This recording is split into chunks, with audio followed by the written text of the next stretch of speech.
through Friday, 6 p.m. Eastern Time here on the Pick Dogs and Sports Chat Plays YouTube channel. Of course, other outlets out there like Periscope, Twitter, and more. And we'll have a lot of picks on the show today. We'll have the Monday Night Football pick. We'll also talk the big hockey game. And, of course, we'll get you ready for the Major League Baseball playoffs. A lot of game ones on for Tuesday. We'll have some picks on those as well. We'll also look into some college football. And let's take a look at the guest lineup here for today. Of course, we'll start off with Brian Bitler. We'll have Chris Ruffalo and Ninos to cover us for the show on Monday. But let's go ahead and bring in. I'm going to bring in Brian Bitler. I want to get some of his thoughts over what we saw recently in the NFL. Brian, how you doing? Of course, looked at the NFL yesterday, and boy, the Seattle Seahawks were able to get that cover. I know it disappointed some people out there. The Rams comeback falls short. A little controversy there with that pass interference in there, but some of these 0-2 teams, Houston didn't respond here. Pittsburgh Steelers gets the cover. Yeah, definitely an exciting day of football. I would point to the Bears-Falcons as being maybe the most exciting 1 o'clock day game. I guess for guys like me back in the Bears, that would be a great game. I didn't have the Bills, but that was one heck of a finish, and Allen really put himself up there as an up-and-coming quarterback for the Buffalo Bills. Certainly did. And of course, the NBA Finals are set. I'm calling this Pat Riley's double revenge. Heat and Lakers. I'm looking at the lines here on the series price, fluctuating about Lakers minus 400, Heat plus 300. I call it Pat Riley's double revenge. Remember, the Lakers fired Pat Riley, and of course, LeBron James would not come back to the Heat. So it should be an interesting playoff series here with Heat and Lakers. Yeah, we were talking about it on the morning show earlier today. I think the Heat are an excellent value to win the series. Also, if you want to bet the Heat, maybe betting $100 or whatever your bet amount is every single game on the money line would also carry a profit long term. Yes, it sure would, no doubt about that. And of course, I would like to get your thoughts here, Brian, on this playoff, this best of three. Got to be a lot of nervous managers out there if you're sitting as a division champion, or if there's high expectations like the Dodgers. Tampa Bay had a good run this year. Best of three format that puts a lot of pressure on the top seeds if they're not off to a fast start. You're 100% correct, Tony. And I really like this playoff system for this shortened season.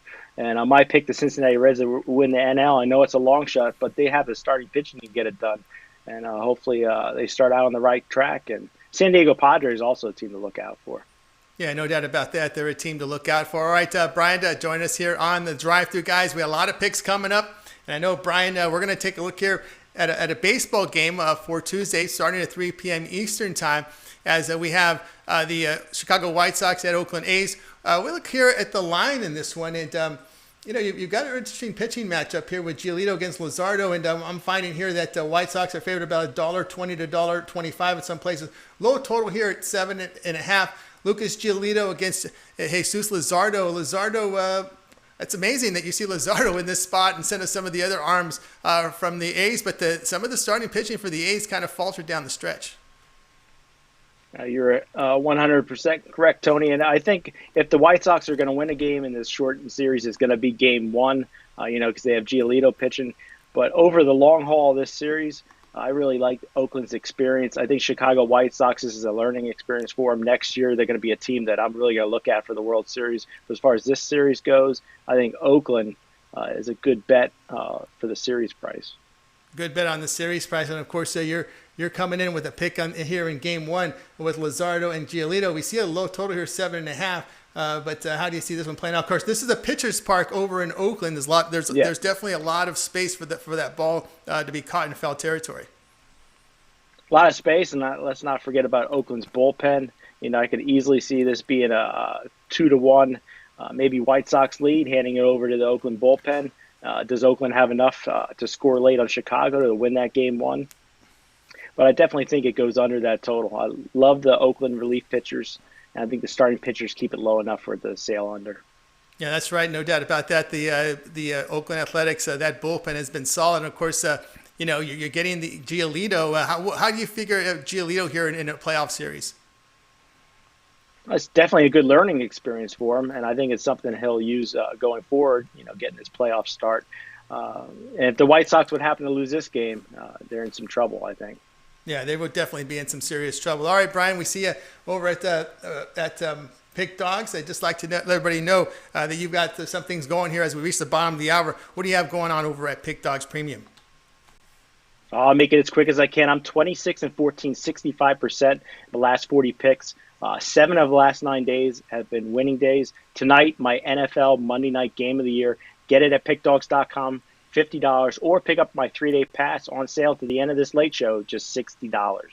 All right, guys, check out Brian Bitler over there at Pick Dogs. Pick up that play. And, of course, you can listen to Brian Monday through Friday on the morning show, 10:30 a.m. each time with Mitch and company. Of course, they'll have a lot to talk about tomorrow. I know you'll have some baseball coverage as well. Yeah, me and Mitch are always going around and about with different things. Also, look for Mark Andrews tonight to score the first touchdown in that Ravens game. Hey, there you go. We got another play there from Brian Bitler. All right, Brian, as always, great having you on the show, and we'll be watching and listening for you tomorrow at 10:30 a.m. Eastern time on the morning show. Thanks for having me, Tony. All right, that's our buddy Brian Bitler here on the drive-thru. Guys, we're here Monday through Friday, 6 p.m. Eastern time on Pick Dogs and Sports Chat Place YouTube channel, as well as all the social media networks out there. A reminder, we got more picks coming, more baseball, as well as the Monday Night Football pick we'll have. We'll have a pick on the Stars and Lightning. But I wanted to take care to look at this college football game.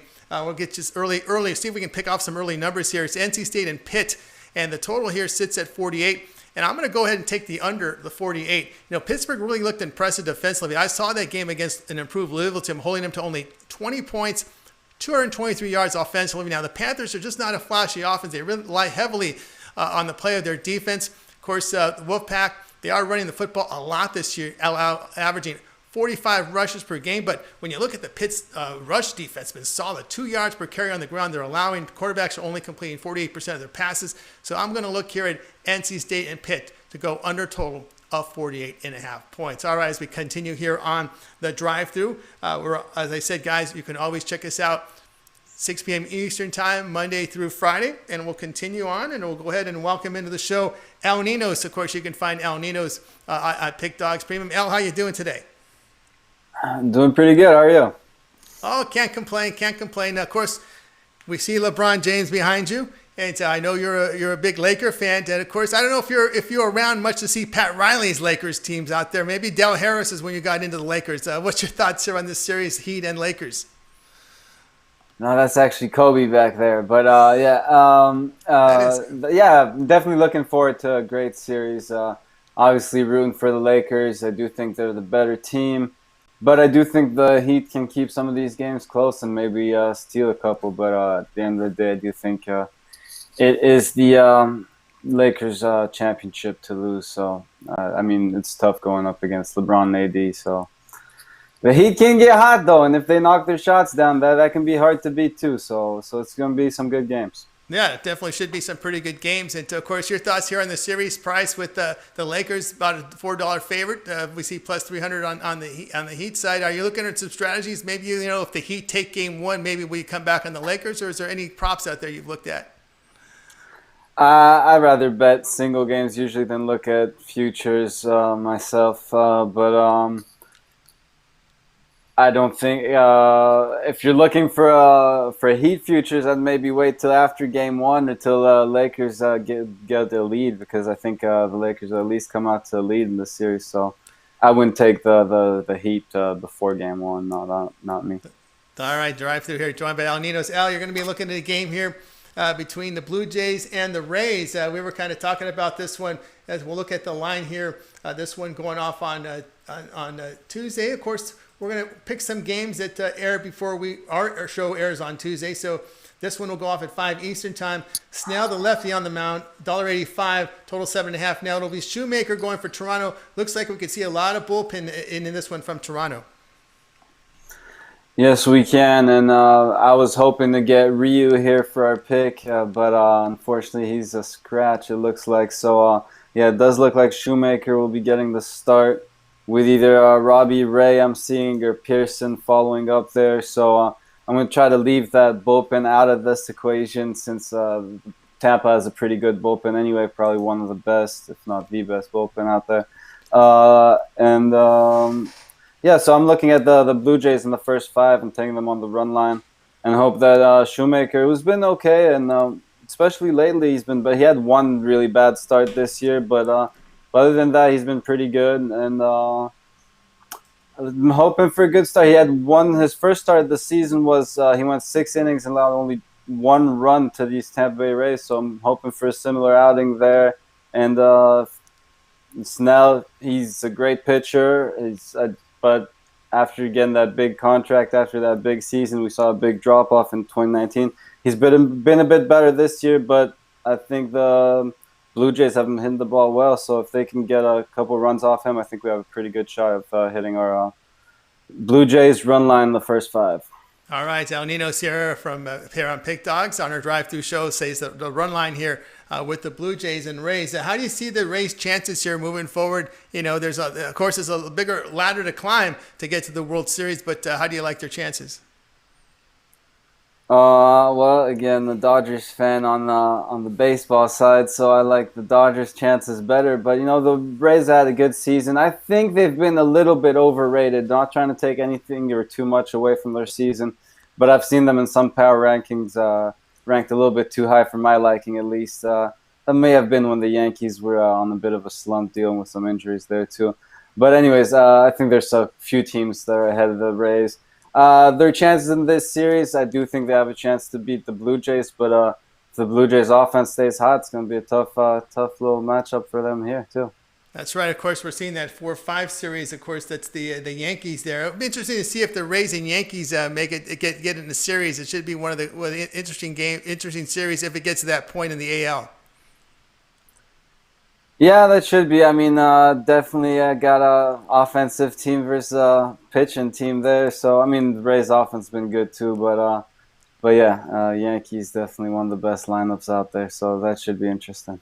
Yeah, it should be, no doubt. All right, I'm joined here by Ninos here on the drive-through show. Of course, he gave us the Blue Jays run line here in the first 5, 1+ half run at plus 100 odds. Al, of course, this news just broke that Doc Rivers was let go from the LA Clippers. I know you keep an eye on, of course, the Kobe Bryant poster behind. You keep on the Lakers. We're thinking about 2021. Any thought that maybe Phil Jackson may be taking a phone call pretty soon? I don't know. Honestly, I haven't heard much from Phil Jackson in a long time, but that should be interesting if he does. Of course, I loved his time with the Lakers, but he's just one of the best coaches ever, obviously, and should be interesting if he coaches Kawhi and see what he can do with him. Yeah, and George obviously too. But still think the Lakers will be big brother in LA and always be. Even when they were, even when the Clippers had the better team, I still think the Lakers were. So it's going to take a lot of work for the Clippers to become the better team in LA. Yeah, I no doubt that. All right, we see you over at Pick Dogs Premium. I know as we hit the bottom of the hour, you have something going on over at Pick Dogs. What you got going right now at the site?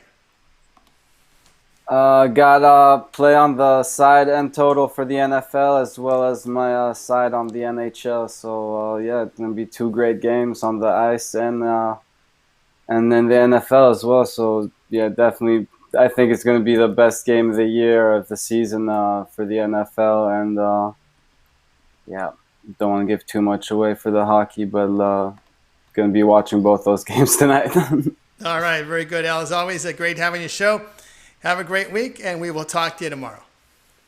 All right, you guys have a good one. See you tomorrow.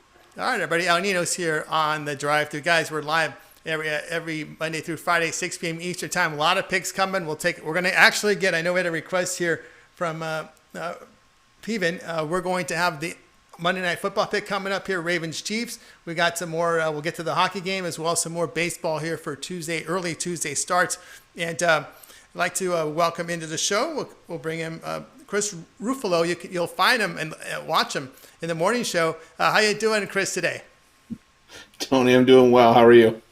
Oh, I'm doing good. Hope everything's well with you. I wanted to bring in early here before we get your pick here as we're looking at this NHL. Will there be a 7th game? We'll find out. Tampa Bay at Dallas with the Lightning here laying about anywhere from $1.60 to $1.70.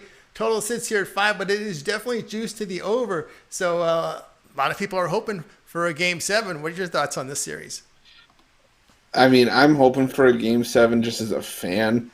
I mean, I can't give too much away because I do have a premium play on the side until I'll mention that later on. But as far as tonight goes, I mean, I will say this: if this goes to Game 7, I'll give everybody a spoiler alert. I will be on the Dallas Stars. I can tell you right now that the momentum's going to be completely swung in Dallas's favor. As far as the total goes, I think a lot of the money on the over and the reason being heavily juiced is we've seen the series has gone 2-0-3 to the over this season. 3 pushes landed right on 5. So I think no one wants to go as low as 4.5 because at that point, then I think we know we're dead. But I mean, you have the highest scoring team in the league in Tampa Bay. I think they had 243 goals in regular season.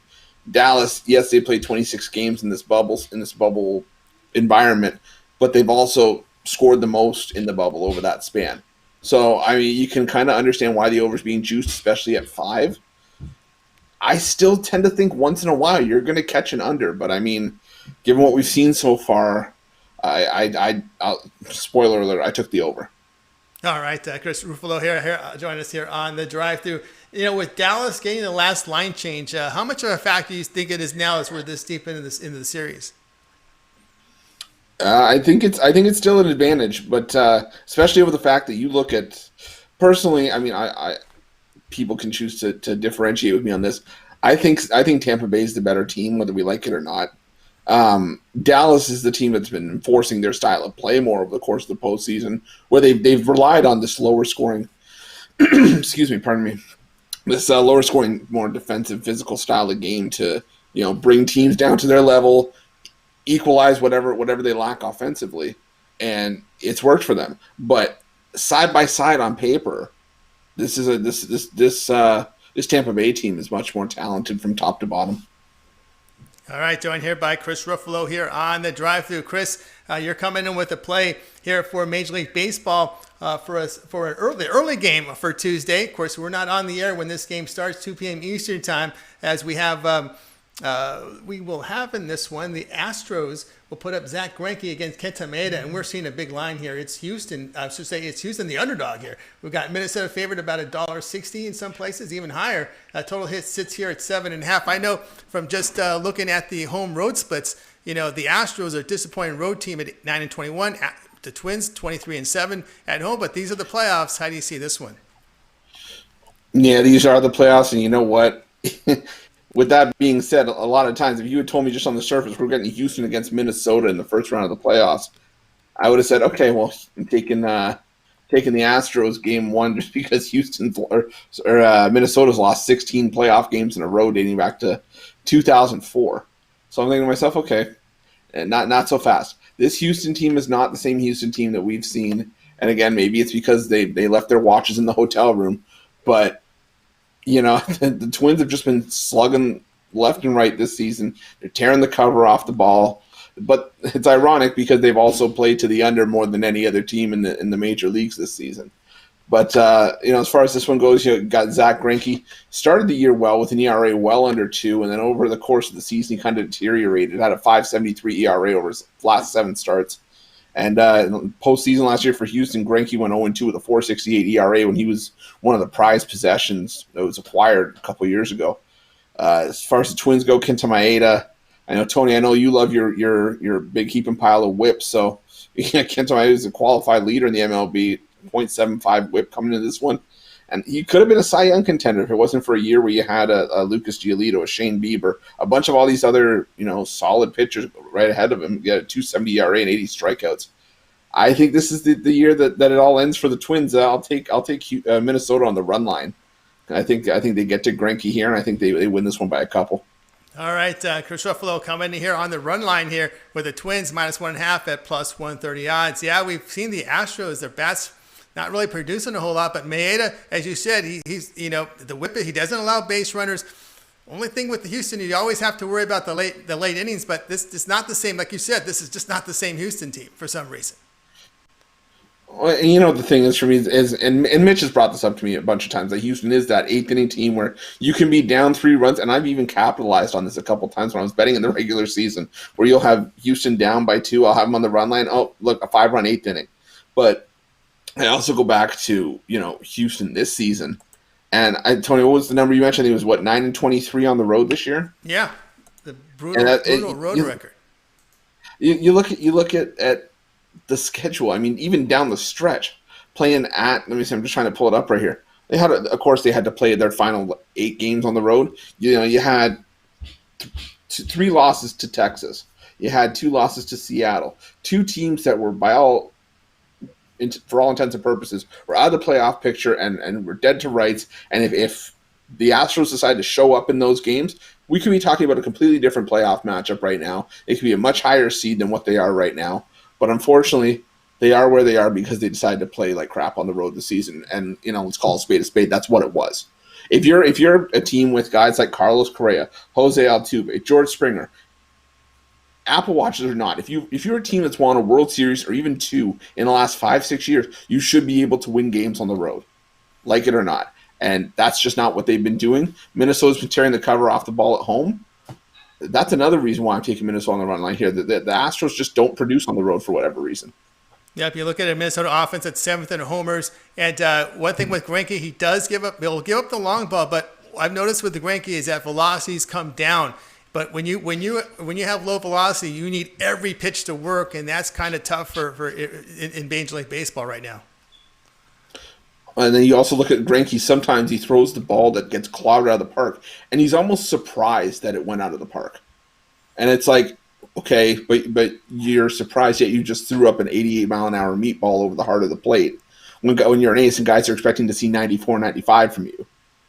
It's almost the same kind of look as when he occasionally throws out that 54-mile-an-hour eephus pitch, and then all of a sudden it lands in the strike zone, and people are just like, did you just throw that to me? And then it's the same thing when he watches the ball leave the park, and he's like, I just threw a fastball, but did that just leave the park? And it's just like, it's like you said, the velocity is dipping.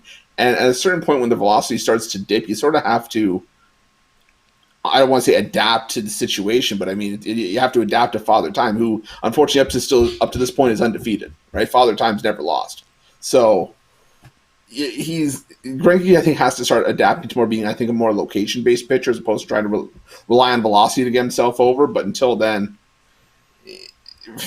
and to think that he could be designated as the staff ace of this Houston lineup is a bit mind-boggling to me at that point. But we are where we are, and that's why I still really like Minnesota's chances to get rid of the Astros fairly early in this series. All right, Chris, I'd like to change the subject here because I know you may be close to this team in that city there with Toronto and their choice to go with Shoemaker and a lot of bullpen guys, and looking at Ryu and Taijuan Walker for the Game 2 and Game 3. Maybe they didn't want to match up against Snell. How do you see this? How did you see that decision? I'm not terribly opposed to it. I mean, Ryu has had a history of injuries in the past. You don't necessarily want to overwork him, and I say overwork, I use that word loosely because we are talking about a 60-game season. But at the end of the day, he threw 9.2 innings this year at Tropicana Field because both of his starts against the Rays were on the road. He only gave up 4 runs. So at a couple of those games, I think one of them was opening day when he got the start, and we got to see the first dose of extra innings where the runner started on second, and then it all started to fall apart. And for the second start, he wasn't terrible in that one either. So if it's a performance based scratch, I don't understand it. But if you kind of want to rest him to sort of maybe get a more favorable pitching matchup, if you're expecting him to be a part of a pitcher's duel in another game, okay. But it is, I think we were talking about it before the show. Shoemaker hasn't pitched that terribly. I mean, keep in mind, this is a guy that before Ryu even became part of the equation, and even Chase Anderson when he was signed in the offseason, Shoemaker was brought in to be either the ace or the number 2 pitcher in this rotation while they were waiting for their younger guys to come up. It just never happened because for whatever reason, Shoemaker, crossed the path of one too many black cats in his off time where he got hit in the head with a line drive, or he tore his ACL making a run to first. This is just a guy that's just had bad luck, and he's not a bad pitcher by any means. You also got to remember the Jays do have strong arms in the bullpen. They've got Nate Pearson, they've got TJ Zoik, they've got Anthony Bass and Anthony Kay, guys that have eaten up a lot of innings this year in a very positive role. Shun Yamaguchi, I'm leaving him off the roster because he's burned me any time that I've seen him take the mound this season. Yamaguchi has burned me. But other than that, the Jays have a solid bullpen, and that's not really surprising for Charlie Montoya, who came out of this Tampa Bay Rays system in the years past. This is the team, Toronto, that I know that can feed off positive momentum. They can, if they get a little run going, they can be dangerous because you got a lot of youth and you got a lot of that enthusiasm in that around that club. Yeah, you definitely took the words right out of my mouth. That you got guys like Bo Bichette, Vladimir Guerrero Jr., Kevin Biggio, all these guys that are younger guys, Tony, like you said, and it's not a trying to think of the word I'm looking for here. It's not just like a veteran stance where we're down, let's just put our heads down and we'll get there eventually. These guys are like, no, they're high energy. We got this, and when you're down 4 or 5 runs, or you're down 3 or 4 goals in a hockey game, or whatever, you sometimes need that lift of exuberance, that lift of high energy, high.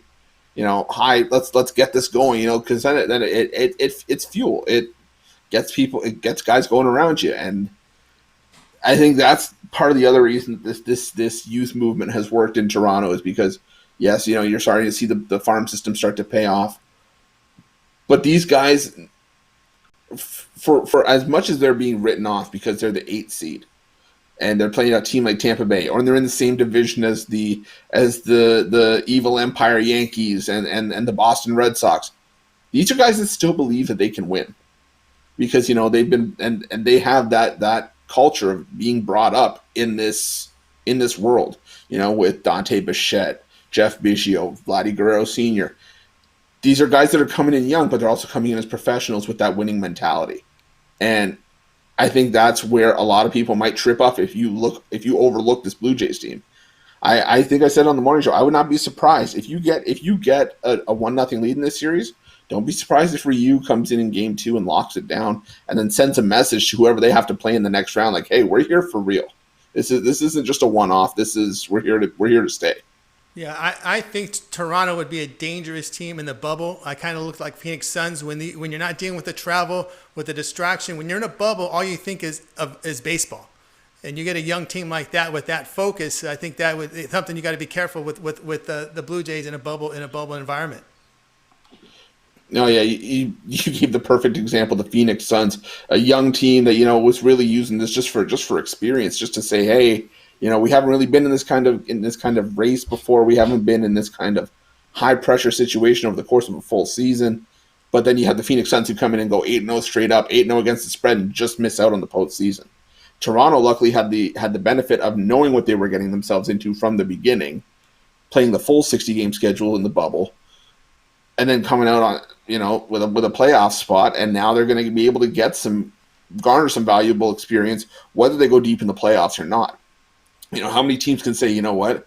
It was only our second year in basically what should be a 3 or 4 year rebuild, and we got into the playoffs because we had a good 60-game start.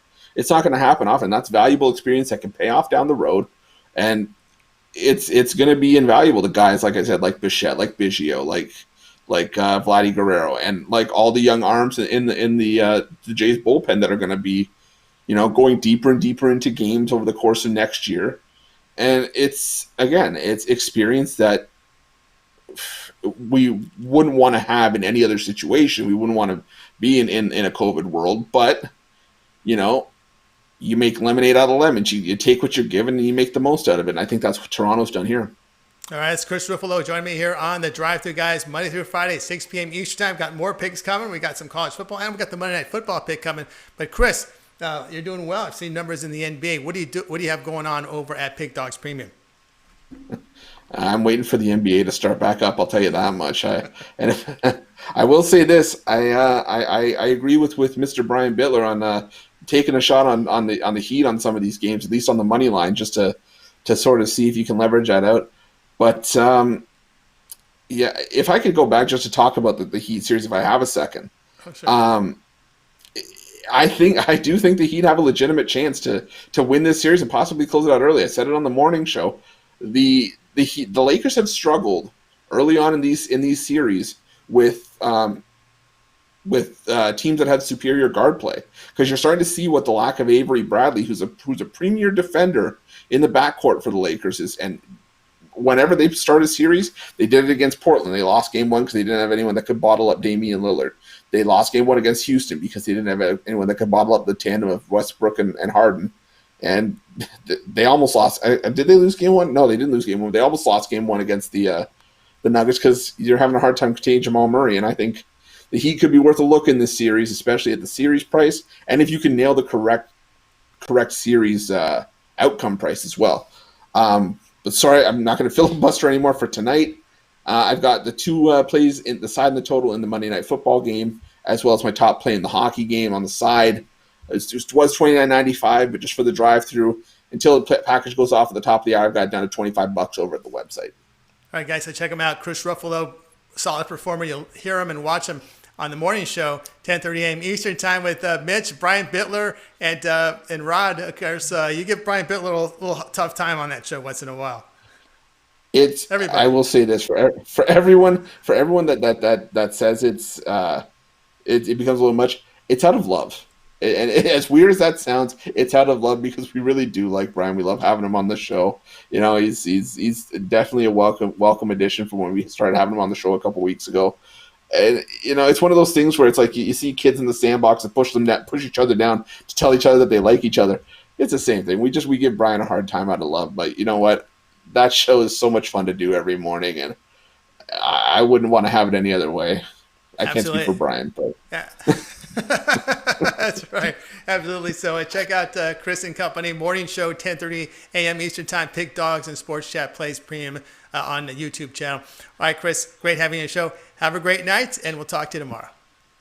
Tony, thank you for having me. I appreciate the conversation. All right, everybody. Chris Ruffalo here. Join us on the drive-through. All right, guys, we still got a couple of picks from college football. We're trying to pick off some early numbers, and we'll get to the Monday Night Football game. But first, let's take a look at the South Carolina-Florida game. I'm going to take the Gamecocks at plus 18.5. They did show improvement to me, and I like the addition of offensive coordinator Mike Bobo. Of course, that transfer, Colin Hill, a senior in his first game with South Carolina. Pretty good passing performance, 290 yards passing. Now, Florida did have a good offense showing against Ole Miss, but the concern was they gave up 35 points, 613 yards of offense. Rebels, posted 13.3 yards per pass attempt, got the ball downfield. With that play defensively, you just can't lay that many points. So the play would be here. I would look at South Carolina at plus the points. All right, continuing here on the drive-through. Let's go ahead and take a look at Monday Night Football. Chiefs and Ravens. I like the Chiefs plus the points here. You can get plus 3. Maybe there's some 3.5s out there. But remember, there won't be any fans in Baltimore for this Monday Night Football, except for family members. I think that's going to help the KC offense and defense. Chiefs seen a lot of the Ravens of late, posting straight up wins the past 2 seasons, dating back to last year. It's the Chiefs defense. They've allowed 21 points per game in their past 4. Defense saw improvement in the second half of last year. That's what catapulted the team into their Super Bowl run. And, of course, they do return many of those players from that Super Bowl. But added a key weapon in the backfield, Clyde Edwards-Helaire. Those little dump-off patterns could work against this really aggressive Ravens defense. So I like KC plus the points, plus 3. Of course, if you want to shop around, and you can find a few 3.5, be my guest. But for the show purpose, I will say KC at plus the 3. All right, we'll continue here on the drive-through. I'm going to look at another college football game here between Baylor and West Virginia. And I'll go ahead and lay the 3 on the road with the Baylor Bears. You know, the offense looked pretty good in that win to Kansas to open the season, but it was a run game that was affected. They ran for 4.7 yards a carry.